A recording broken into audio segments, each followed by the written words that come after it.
De eerste columns hadden er al van jet. Je particuliere afval kan yield opsmieten. 1 waste coin de kilo. Je krijg hier wat wordt inbracht. Hoeveel heb je verzinnen? Nou, meer dan 54 coins. Dus wie weet hoe dat afrekent. Het zou wel leuk zijn.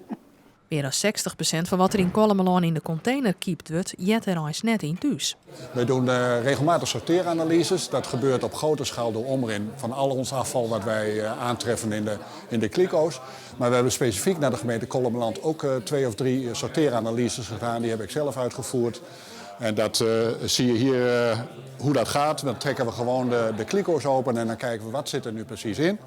En een soort god is nog best te broeken. Als je dat nevens de spulregels inlever je, smiet dat dus waste coins op.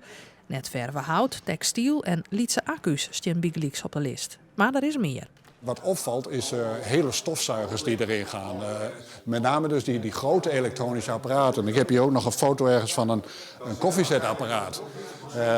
Met glas en elektronica en de hele boel. Dat wordt dan gewoon in de grijze kliko gegooid.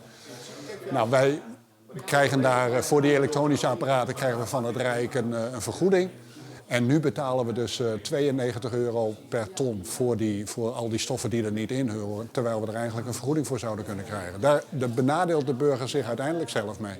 Zolang het net te druk wordt, is 1 waste coin goed voor €1. Ik moet wel zeggen, we hebben gezegd het is een proef, dus we moeten even kijken hoe groot het aanbod is. Het zou kunnen zijn dat er zoveel aanbod komt, dat op een gegeven moment dat het voor de gemeente te duur gaat worden. Nou, daar hebben we ook gezegd van in deze pilot van, mocht het echt inderdaad uit de klauw lopen financieel gezien, dan moeten we de prijzen bijstellen.